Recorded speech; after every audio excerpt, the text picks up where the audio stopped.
안녕하십니까? 부종식 변호사입니다. 최근에 집합건물 관련해서 대법원 판결이 하나 나왔습니다. 그런데 이 판결이 전원합의체 판결이기 때문에 굉장히 의미가 있어서 이렇게 동영상을 급하게 찍어서 올리게 되었습니다. 전원합의체 판결 같은 경우는 어떤 의미인지 주의 깊게 보는 경우가 굉장히 많습니다. 이번 나온 집합건물 관련된 판결에서도요, 상당히 의미 있는 부분들이 굉장히 많고, 그리고 집합건물 실무에서도 이 판결의 여파로 바뀌거나 변경될 수 있는 여지가 충분히 있다고 생각됩니다. 그래서 지금부터 이번에 나온 전원합의체 판결을 한번 살펴보도록 하겠습니다. 자, 한번 보시면요. 집합건물 로비, 복도, 계단 등 공용 부분을 무단 사용하는 경우, 이런 경우 부당이득 반환 책임이 발생하는지 여부, 여기에 대한 대법원 전원합의체 판결이었습니다. 자, 우선 사실관계부터 살펴보도록 하겠습니다.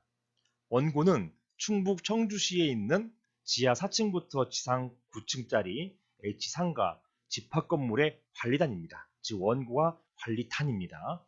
그리고 피고는 이러한 H상가 집합건물이죠. H상가 1층 상가 점포를 매수한 뒤에 그곳에서 골프 연습장을 운영하고 있는 사람입니다. 피고는 1층 소유 점포 전유 부분뿐만 아니라 점포의 호실 거기뿐만 아니라 1층의 복도 로비에다가 골프 연습장 부대 시설로서 퍼팅 연습 시설, 그리고 카운터, 간이 자판기 등을 설치하고 골프장 내부 공간처럼 사용하고 있었습니다. 자, 원고 관리단은 피고의 위와 같은 사용이 아무런 근거 없이 공용 부분, 즉 로비 같은 경우죠. 공용 부분을 마치 전유 부분처럼 이용하는 것이라고 하면서 그 부분에 대한 인도를 해줄 것과 그 다음에 무단 사용한 기간 동안 얻은 이득을 부당이득이라고 해서 이 부당이득으로 반환해달라 이런 소송을 제기하였습니다. 이게 2013년도 8월 16일 날 소고 제기하였습니다. 자, 여기에 대해서 1심은요, 원고의 주장에 대해서 전부 승소 판결, 즉 뭐였습니까? 로비, 사용되는 부분을 인도해달라. 즉 거기에 있는 아까 보면은 시설 있잖아요. 여기에 퍼팅 연습시설, 카운터, 자판기 이런 것들 다 제거하고 그 부분을 관리단에다가 인도해달라라고 하는 것과 그 다음에 부당이득 반환해달라라고 하는 청구가 모두 승소 판결이 되었다는 것입니다. 자, 여기 대해서 피고가 졌으니까 항소했겠죠. 피고 항소하고, 자, 2심은요, 1심하고 결과가 좀 달랐습니다. 즉, 원고의 주장 중에서 피고가 무단 사용하고 있는 부분에 대해서 인도 청구한 것은 인정하는 것, 요거는 1심하고 똑같았습니다. 그런데요, 이 부분에서 달랐어요. 피고에 대한 부당이득 반환 청구에 대해서는 이 사건 복도와 로비가 구조상 이를 점포로 사용하는 등 별개의 용도로 사용하거나 그와 같은 목적으로 임대할 수 있는 대상임을 인정하기에 부족하다. 요거는 나중에 말씀드리겠지만 이렇게 되어서 결론적으로 손해가 없다. 즉 청구한 관리단 입장에서는 크게 손해가 없다라고 판단해서 기각했습니다. 이게 무슨 말인지에 대해서는 다시 말씀을 뒤에서 드리겠습니다. 결국 원고는 일부 승소 판결을 하게 된 것입니다. 여기 항소심에서는 1심에서는 전부 이겼는데요. 2심 항소심에서는 일부 승소했던 것입니다. 여기에 대해서 일부 승소했기 때문에 일부는 패소한 거잖아요. 그래서 여기에는 원고도 상고를 하고 대법원에 상고하고 피고도 이긴 부분도 있지만 또 진 부분도 있지 않습니까? 요거 무단 사용하고 있는 부분에 대한 인도 청구 요 부분은 졌기 때문에 쌍방간 모두 진 부분에 대해서 대법원에 상고를 했습니다. 자, 대법원은 피고의 상고를 기각하는 한편 반대로 원고의 상고에 대해서는 인정하는 취지, 즉 무엇입니까? 1심하고 똑같이 원고가 전부 승소하는 취지로 해가지고 원심 판결을 파기환송했습니다. 즉 파기환송이라 한다는 것은 2심이 판단이 잘못되었다. 그렇기 때문에 다시 판단하라. 이런 취지로 해서 대법원이 2심으로 이 사건을 돌려보냅니다. 이것을 파기환송이라고 합니다. 그리고 파기환송의 취지에 맞추어서 기존의 대법원 판결들을 모두 변경했습니다. 바로 이 점 때문에 전원합의체 판결이 이루어진 것입니다. 바로 이렇게 기존의 판결을 변경할 때 그때 나오는 것입니다. 자, 전원합의체 판결을 간단하게 소개해 놨는데요. 보시는 것처럼 우리나라는 대법관이 14명이거든요. 대법원장 포함해서 14명인데 대법관 14명이 모두 무효 판결하는 것이고요.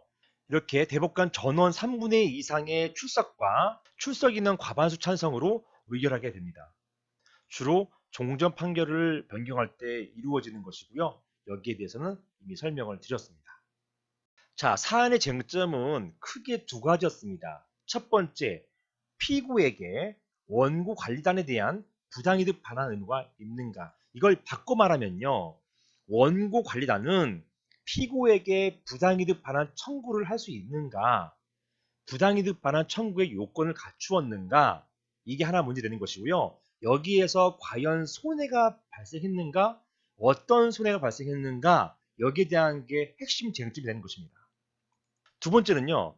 이 사건은 구분수유자 개개인이 아닌 관리단에서 청구한 소송이거든요. 이렇게 건물 구분수유자들 개개인도 아닌 원고 관리단이, 즉 단체잖아요. 피고에게 부당이득 반환을 청구할 수 있는 것인가? 부당이득 반환 청구는 손해가 발생한 개인이 청구하는 게 일반적이거든요. 그런데 이렇게 단체가 청구할 수 있는가? 이게 바로 핵심 쟁점이 되었던 것입니다. 자, 첫 번째 쟁점, 즉 피고에게 원고 관리단에 대한 부당이득 반환 의무가 있는가? 이것을 세부적으로 말씀드리면요. 이것이었습니다. 즉 피고가 이득을 얻었다고 해가지고 원고 관리단이나 피고를 제외한 구분 수요자들에게 어떠한 손해가 발생하였다고 볼 수 있는 것인가? 여기 하나 문제되는 것이고요. 두 번째는 피고가 사용한 부분이 별개의 용도로 사용하거나 타인에게 임대 놓을 수 있는 부분도 아닌데 차임 상당의 부당이득을 얻었다고 볼 수 있는가? 이 두 가지가 핵심 쟁점이었습니다. 자, 이것을 잘 이해하셔야 되는데요. 첫 번째, 이게 무슨 말이냐? 피고가 이득을 얻었다고 해가지고 원고 관리단이나 피고 제외한 구분 수요자들에게 어떤 손해가 있느냐? 자, 이게 왜 문제되냐면 이런 거예요. 이 로비 같은 경우 여기에 자판기나 어떤 퍼팅 연습 시설이 있었다고 해가지고 다른 구분 소유자들에게 손해가 있다고 볼 수 있느냐 이게 문제되는 거거든요. 왜냐하면 1층 로비에 그런 시설이 있다고 해가지고 다른 구분 소유자들이 자기 전유 부분으로 가는 데 있어서 어떠한 방해받은 적도 없었거든요. 그냥 다른 사람이 단지 구분 소유자 중 한 명이 그 로비에다가 그런 시설을 설치함으로써 이득을 얻고 있었던 것 뿐인데 이 이득을 얻고 있는 것 자체가 다른 구분 소유자들에게 손해라는 말이에요. 손해가 발생했다고 하려면은 상식적으로 나한테 어떤 피해가 와야 되는데요. 그 로비 사용한다고 해가지고 2층이나 3층 또는 맨 꼭대기에 있는 9층에 계신 분이 이렇게 대해서 어떤 손해가 발생했는가 여기에 대해서는 쉽게 생각하기 어렵거든요. 다른 사람이 잘 쓴다고 해가지고 곧바로 나한테 손해가 되는 것인가 여기에 대해서는 이것은 손해다 이렇게 쉽게 얘기하기 곤란한 부분이 있습니다. 이것 때문에 이제 문제가 된 것입니다. 부당이득 반환 청구가 인정되기 위해서는 그 요건으로서 손해가 발생할 것을 요건을 하는데요. 아니 관리단 또는 구분 소유자 다른 구분 소유자들에게 어떤 손해가 있었느냐라고 물어봤을 때 저마다 특별하게 손해 난 이것 때문에 뭐 매출이 떨어진다든가 아니면 나한테 다른 여러 가지 손해가 있었다 이렇게 얘기하기가 좀 곤란했다는 부분이 있는 것입니다. 손해가 없으면 부당이득도 발생하지 않은 거 아니냐 이게 바로 종전 대법원 판결의 취지였거든요. 과연 손해가 발생했느냐 이게 핵심 쟁점이 되는 것이고요. 두 번째는 비슷한 내용이긴 한데요. 이 피고가 사용한 부분은 로비, 즉 공용 부분이거든요. 이 공용 부분 로비를 누구에게 임대 놓는 게 쉽지 않아요. 어떤 임대는 보통 어떤 호실, 구획된 그 구분 소유권 자체를 임대하는 것 이런 게 필요하잖아요. 그런데 복도나 계단 이런 로비 일부를 임대한다? 공용 부분은 누구 하나하나의 개인 소유가 아니란 말입니다. 이런 소유가 아닌 이 공용 부분을 소유권인 양 해서 다른 사람에게 임대를 놓는다? 이거 상정하기 어렵거든요. 즉 임대를 놓을 수도 없는 공간을 다른 사람이 사용했다고 해가지고 이게 곧바로 그 사람에게 부당이득이 되는 것이냐 반대로 나에게 임대 놓을 수 있는 기회를 박탈했기 때문에 임대를 놔서 이득을 얻을 수 있는 기회를 박탈당했기 때문에 이게 바로 손해이냐? 이게 또 핵심 문제가 되었던 것입니다.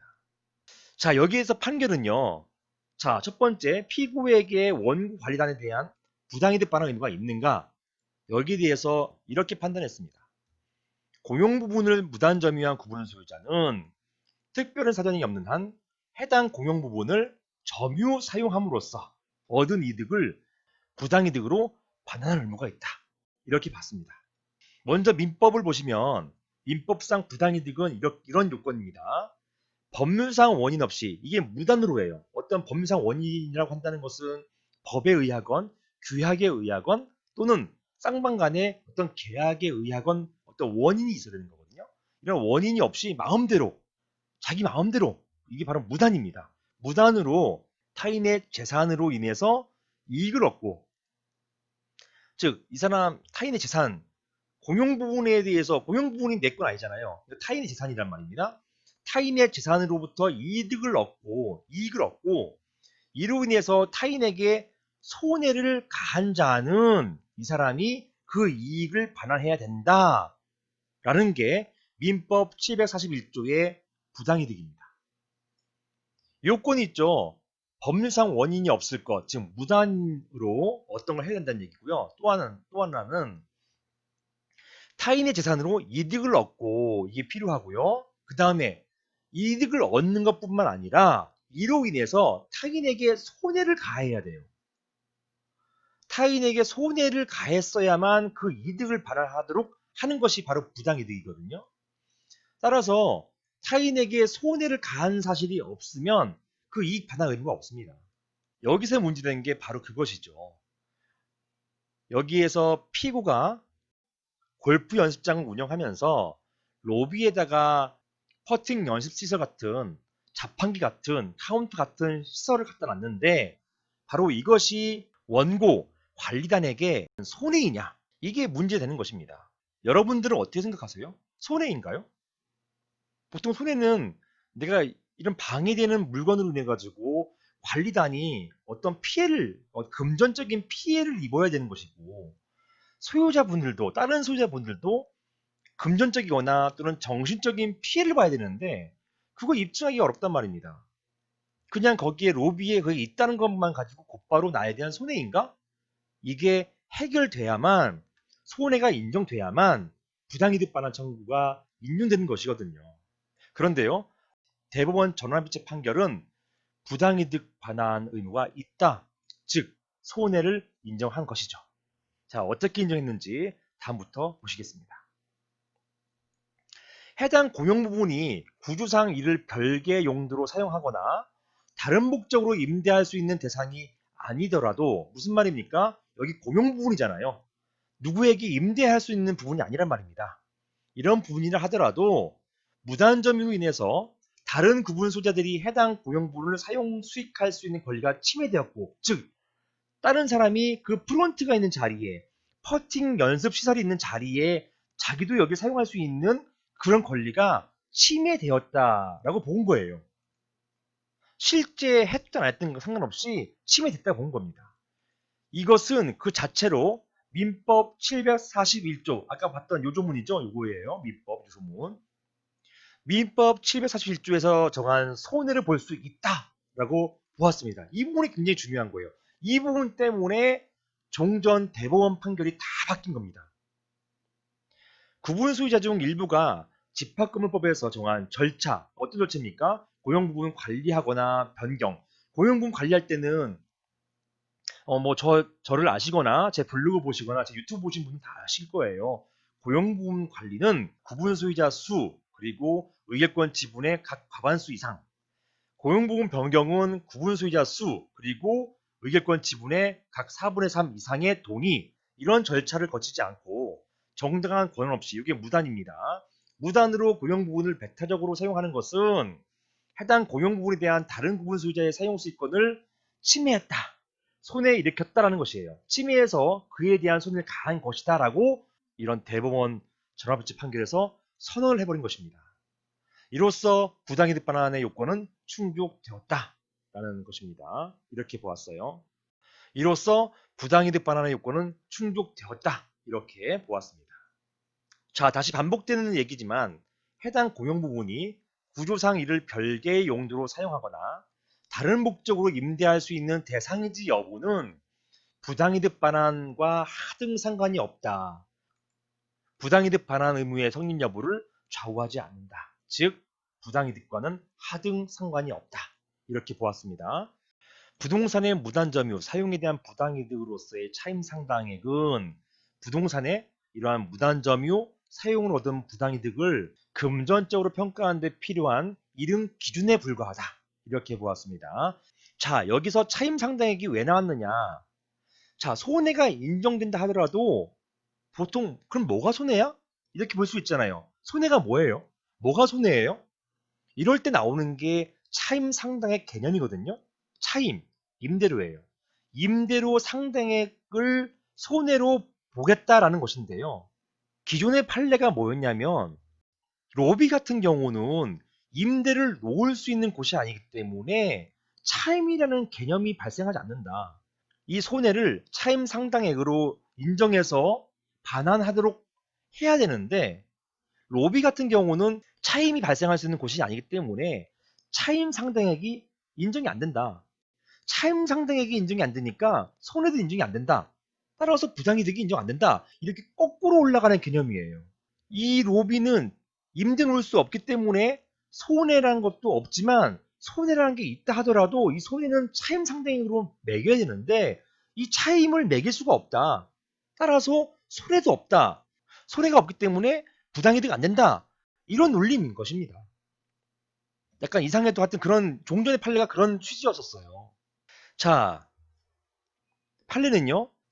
만약 손해가 없다고 본다면 공공 부분을 배타적으로 사용한 자로 하여금 점유, 사용으로 인한 이 모든 이익을 보유하도록 하는 것으로서 부당이득 반환 제도의 취지인 공평의 이념에 반한다. 이거는 골프 연습장에서 그 공간을 사용해서 이득을 얻잖아요. 이 이득을 얻는 것, 이 사람만 이득을 얻고 누구든 여기에 대한 이득을 청구하지 못하면 누구라도 먼저 가서 거기다가 선점해가지고 자기가 이득을 취하면 된다는 얘기밖에 안 된다는 얘기예요.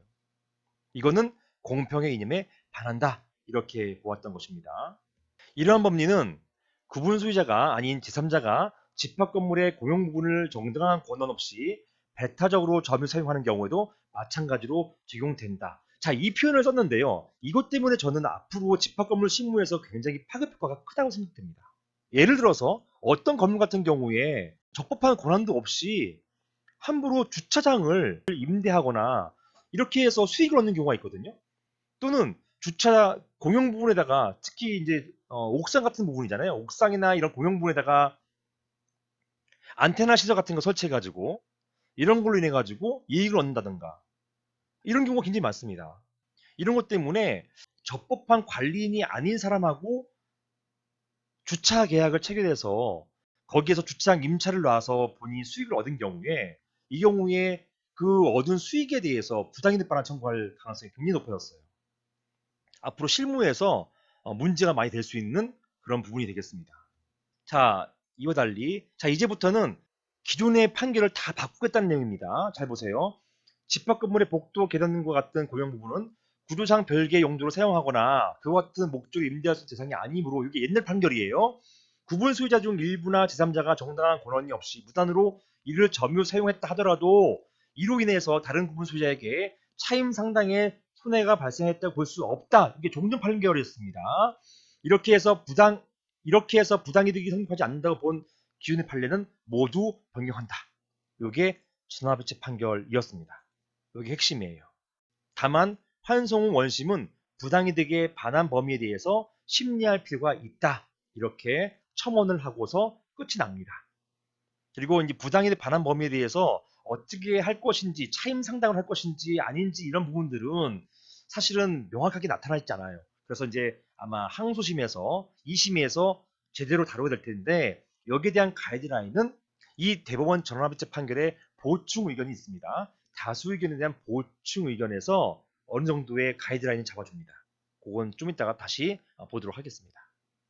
자, 그 다음 쟁점은 건물 구분 소유자들 개개인도 아닌 원고 관리단이 피고에게 부당이득 반환을 청구할 수 있을 것인가 이 문제거든요. 개개인이 아닙니다. 개개인이 아닌 관리단이 부당이득 반환 청구할 수 있는 것인가? 여기에 대해서 법원은 인정했어요.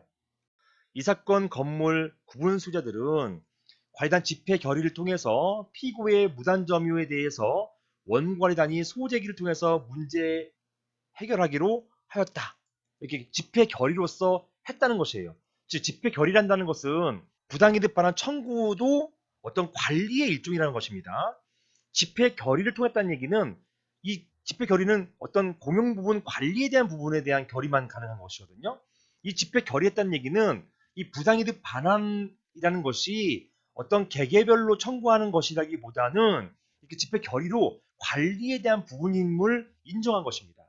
즉 구분 소재들 개개인이 관리단에다가 어떤 자기의 부당이득 반환 청구권을 위임하거나 또는 채권을 양도하거나 이런 게 아니에요. 그냥 집회 결의로서 문제 해결하기로 하였고 이것을 법원이 인정해 준 것입니다.